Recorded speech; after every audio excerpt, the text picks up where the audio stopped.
very deeply into Romans 12:1, and we focus intently on the word sacrifice, where sacrifice is letting go the one in order to gain the 10.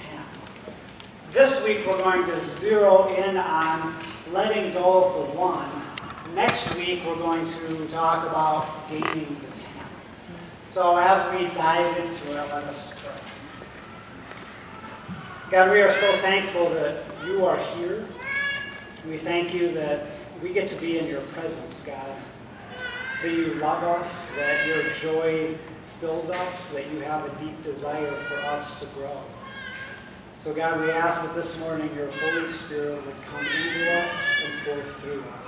And we pray this all in Jesus' name. Amen. When Lucas and Grace were little, they used to ride the bus to school. And so our morning routine was that we would wake up and get all ready and try to be ready about 10 minutes before the bus came.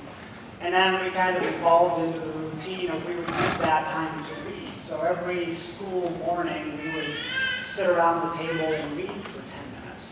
And we read all kinds of books. We read through the entire Chronicles of Narnia, from Lion, the Witch, and the Wardrobe all the way to The Last Battle. We read through the whole Little House series. We didn't quite make it through on Silver Lake. It got kind of depressing, so we kind of stalled out on that one. When we were done with that series, I asked the kids, so which one of the books did you like the best? And Luke said, I liked Farmer Boy. It had the best descriptions of the food. And I thought, yeah, that's true. You could almost smell it while you were eating. It's really good. There was one book that it exists in my mind. There is like an elite shelf of books that's head and shoulders above the rest, and it's a very small shelf, but it's where reside those books that when you read them, they change your life in some way. And one of the books that lives on that shelf is Wilson Rawls' Where the Red Fern Grows. And I remember when the kids came home from school, they were like, my teacher read us that book, and he cried like a baby. I won't say who that teacher was, but I understand, because every time I read that book, it does the same to me. There's a scene in that book that I want to kind of describe to you, because it's a visual that I want you to hold on to and put in your pocket and never let it go. So Billy Coleman was this little boy who lived in the Ozark Mountains, and he grew up very poor. And he had a pair of coon hound pups. And so he needed to train them to be coon dogs. So what he needed was a coon skin. He needed a raccoon pelt in order to train his dogs. And so he set about trying to trap a raccoon. And after a couple of weeks of setting traps, the normal traps, and not catching one, his grandpa came in and told him how to create a surefire trap that will absolutely catch Billy a raccoon. And he said, what you got to do is go out and find a log that is laying in the woods, and then you need to drill a hole into the log. Then you take a shiny object and you put it in the bottom of the hole. Then take some nails and drive them at an angle so that when the raccoon comes along and sees the shiny object, it can reach its paw down into the log. But once it grabs a hold of the shiny object, it can't pull back out. Does anybody see the flaw in that? So Billy did, and he said, well, Grandpa, why doesn't the raccoon just let go of the object and slide his hand back out? And Grandpa said, well, there's a peculiar thing about raccoons. That once they grab a hold of something, they don't ever let go. Ever. So let me say that line again. The peculiar thing about raccoons is, once they get a hold of something, they never let go, ever. Chip Ingram is, to me, one of the greatest pastors / Bible teachers that I have ever seen or heard or read. In his book called Living on the Edge, it's his exposition of Romans chapter 12, he talks about the first couple of years of his life as a Christian. And he said that he was in college at the time when he came to know Christ. And he said that those first couple of years were absolutely amazing. He said, my love for God just grew and grew, and I had this amazing love for God's Word and for the promise of the Christian life and the experience of the Christian life. So he had this great experience with God, but he also now looks back and saw that he had some things in his life that he was unwilling to let go of. He was a college student, and he said that as I did all through high school, and even when I came to know Christ, he said on the weekends, Friday nights and Saturday nights, I'd go out drinking with all the guys, and then I would often have an experience with a girl that would cause me to have remorse when I was walking into church on Sunday or walking into Christian fellowship on Wednesday night. But he said, I was unwilling to let that go. I had this life with God that was growing more beautiful, but I had this shiny object in my life that I was just not going to let go of. And he said that over the course of time, so this was over a couple of years, he's like, I found that I was looking into the scriptures and I was adopting the parts of the Christian life that I liked. But the parts of the Christian life that I didn't like, I either avoided them or just disregarded them altogether. And he's like, I was miserable. And I found that these fulfillments, these things that fulfilled me so much, all of a sudden they weren't fulfilling me anymore. You know, and if you think it through, for a college-age guy, he goes out drinking with the guys, and there is some fulfillment in that, right? Or these experiences that he was having with girls that would fill him with remorse. There is some fulfillment in that, right? You're here, and then the fulfillment up to here. But with his experience with God, what I think actually began to happen with him is God blew the ceiling off of what it actually means to be fulfilled. All of a sudden, when he was together with God, fulfillment was here. So that made the fulfillment of drinking with the guys just here, or his experiences with girls just here. And they just were paltry in comparison to his experiences with God. But he said, I lived this double life. And he's like, I did it for a couple of years, and I was miserable because I wanted to be together with God, but I was not going to let go of these things that were shiny, these shiny objects in my life. And he's like, I was miserable.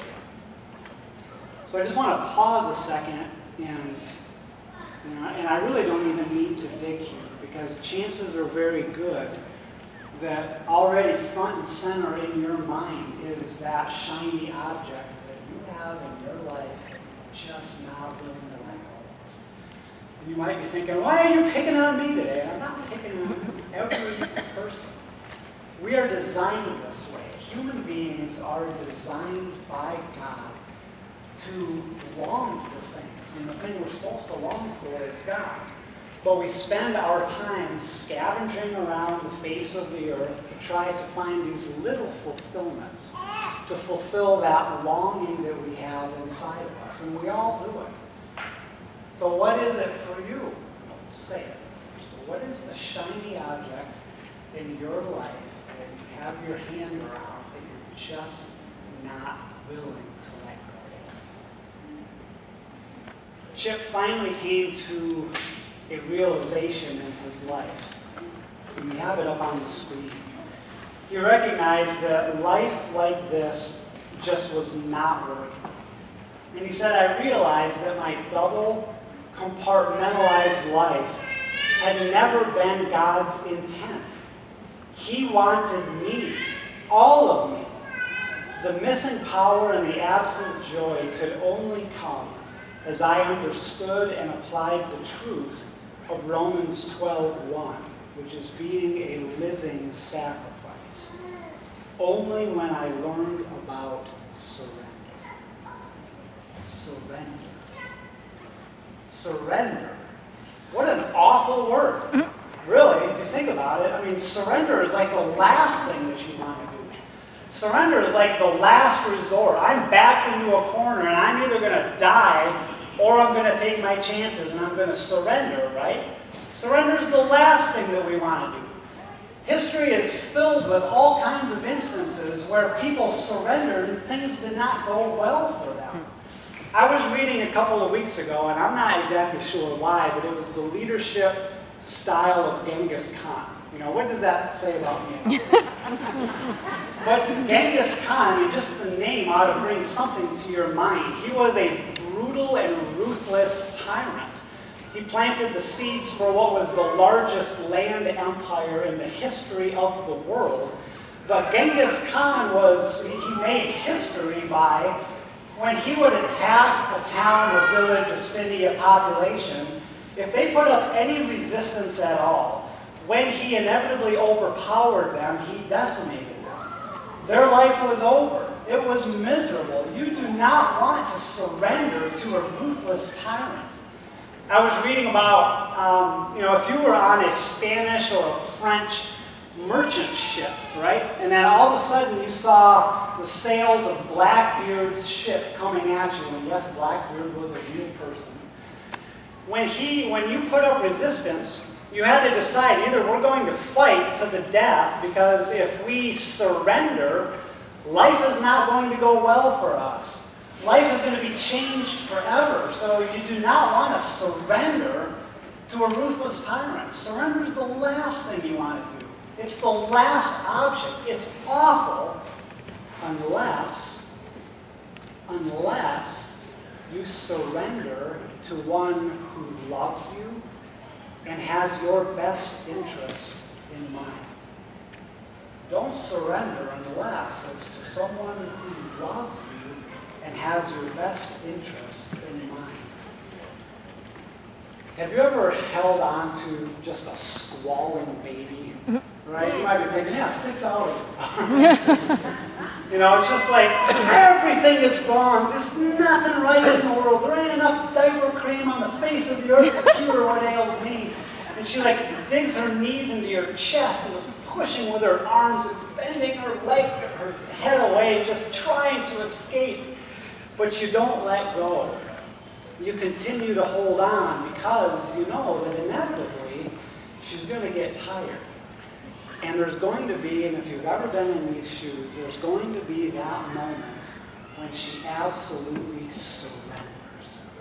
And she nuzzles into you, and she lays her head on your shoulder, and her heart rate comes down, and her breathing evens out, and those little blotches begin to fade, and she falls asleep.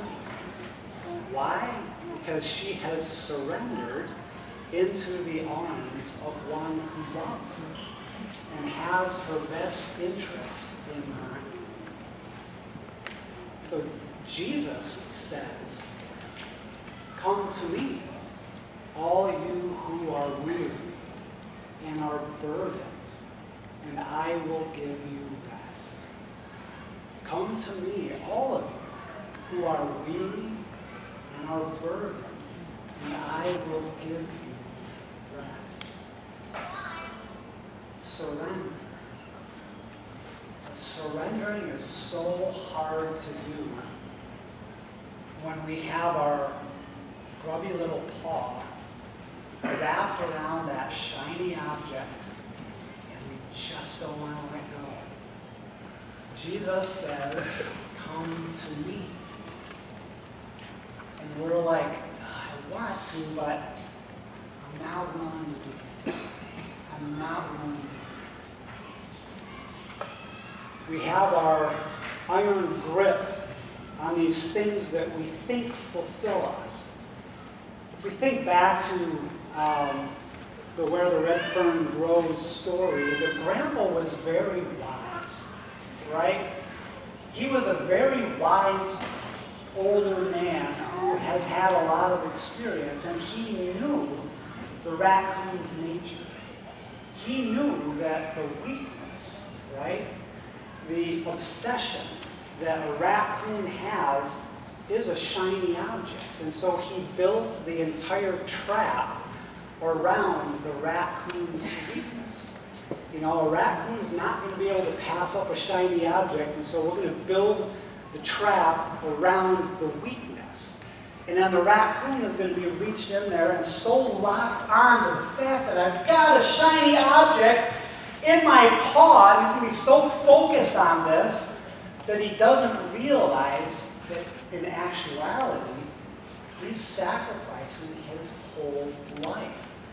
He's so focused on the shiny thing that he doesn't realize that he's in fact sacrificing his whole life. He's forfeiting his life. Chip Ingram said that this is the realization that I came to, that, you know, going out with the guys and these experiences with girls that I had was actually a trap for me. And I finally realized, because I was miserable and I wasn't growing in my faith. He described it, it was almost like there's a kink in the hose, right? You've got the faucet or the spigot that has water pressure. The water is flowing into the hose, but there's a kink. And he realized finally that I am not experiencing the promises that God gives about when I link my life to yours, there's a lot of good things that are going to happen. They weren't happening. And he realized that these were a kink in the hose, that these were actually robbing life from him. He was forfeiting his life by holding on to these things, and the only answer, he said, is I have to surrender him. I have to let him go if I want to live, if I want to really live. So let me swing back to asking what I did at the beginning. What is the shiny object for you? What is that thing in your life? And you know what it is because you wrestle with it on a regular basis. What is that thing in your life that you're unwilling to let go of because it brings you a level of fulfillment and you don't know if you can live without that? We have a marvelous way as human beings where we can pretty much turn anything into a shiny object. You know, just look around. We can turn anything into a shiny object. It might literally be an object that is shiny. You know, it might be something that sits in your garage. It might be a picture of something that you have posted up on your wall. If I get enough money, this is going to be in my garage. It might be a literal shiny object. It might be something that you consume, right? I mean, we have a way of turning food into a shiny object. We have a way of turning things that we absorb with our eyes into shiny objects. It could be things that come in through our ears. You know, like, I love when I get a text from this person. And it's a leading text, and I know that they've got something really juicy about that person that I really don't like. And there's a little bit of fulfillment, right? There is a little lift, like a little sugar rush that we get from absorbing these things into our life. We all have them. We all have a shiny object, right? We have this longing, this designed longing that we all have, and the mistake we make is we scrounge around the face of the earth looking for things to fulfill it, right? And if we look for something to fulfill on the earth, I'm sure we will find it. But it's like a sugar rush. You know, whatever it is for you, there's a literal lift. And I feel a little bit better right now because of this shiny object that I've got a firm grasp on in my life. Life is a little bit better because of this. So what I want to point out is, the first thing is I just want to concede something. That object that you have in your paw is shiny, right? Granted, I'm not going to argue about the fact that you get a little lift from that, whatever it might be. That object is shiny. I'm not going to argue that point, okay? That is shiny, but this is a trap. yes, that object is shiny. But yes, this is a trap. And traps are intentional things.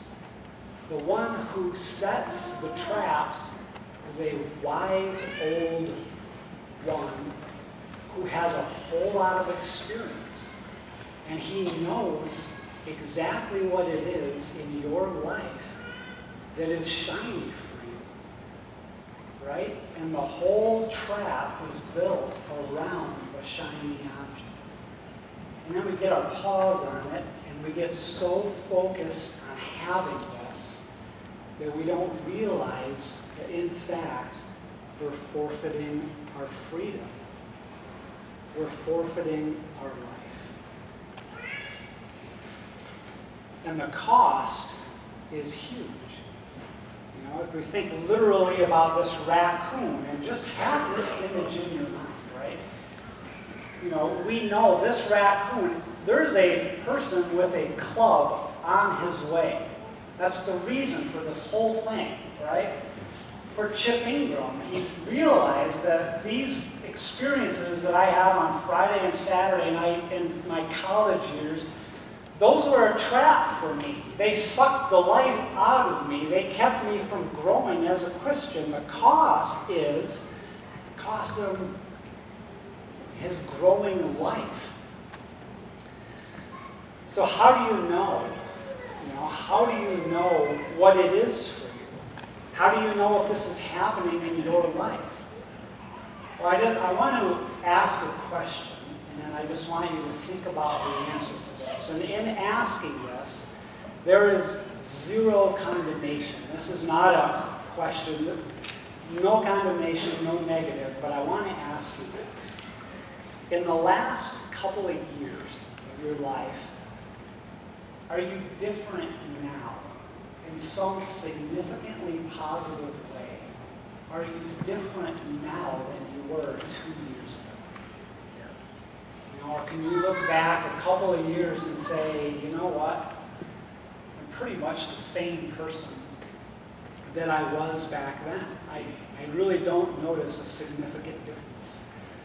Then what I want to ask you next is, do you suppose that just possibly there is a kink in the holes?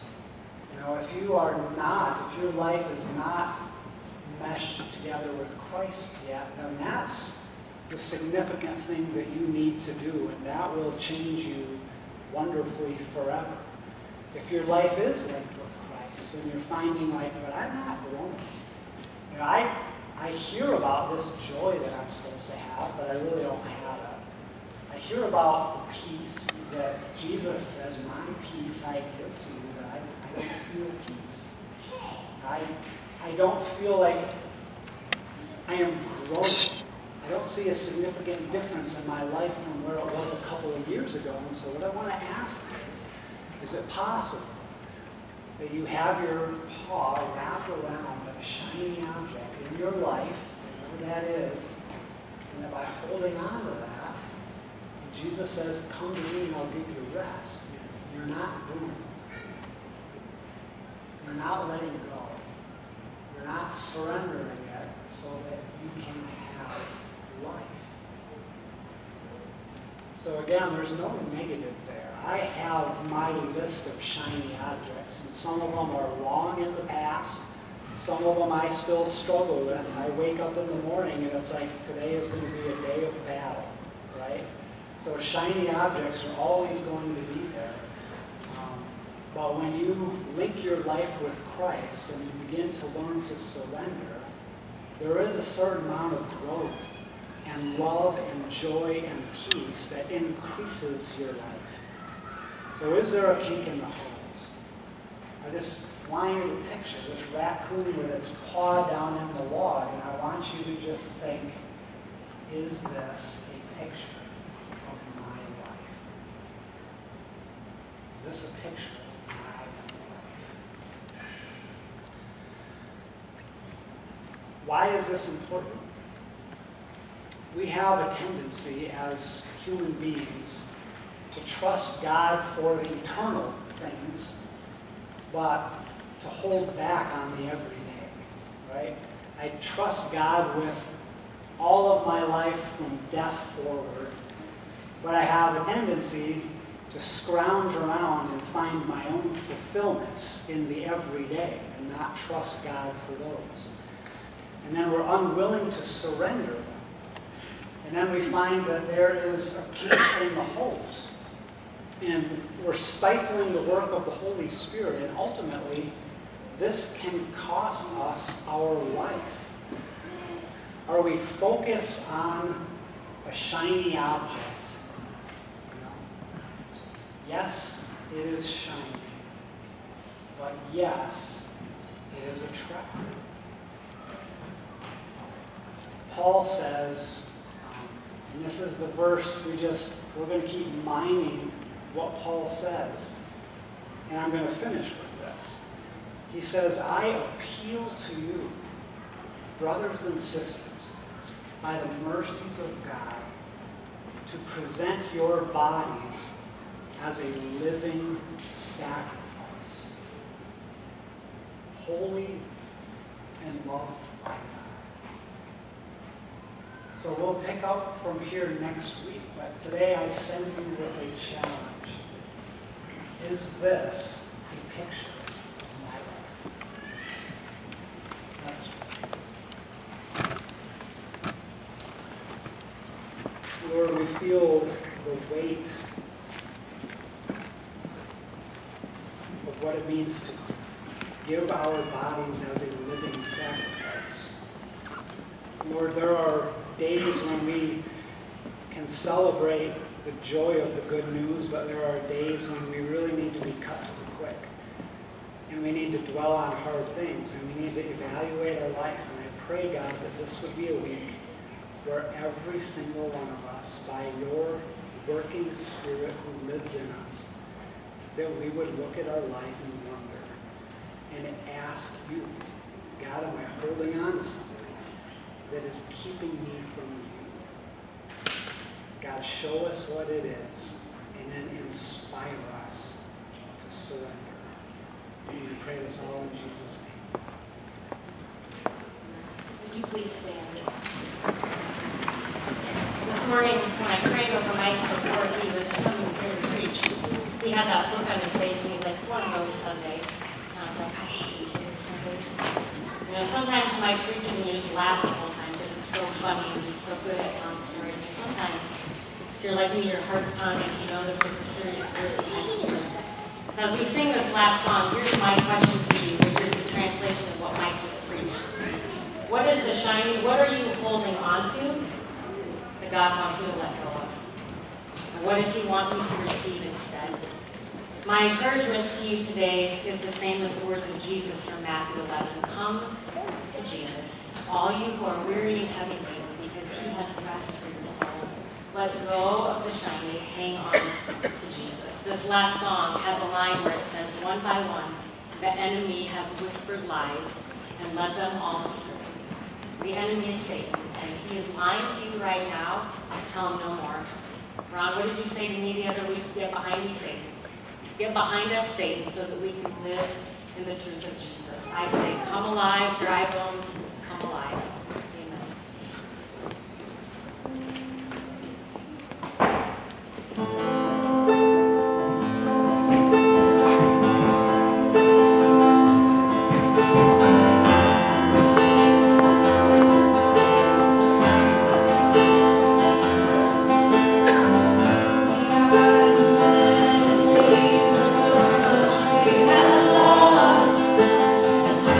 Down the road.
we go.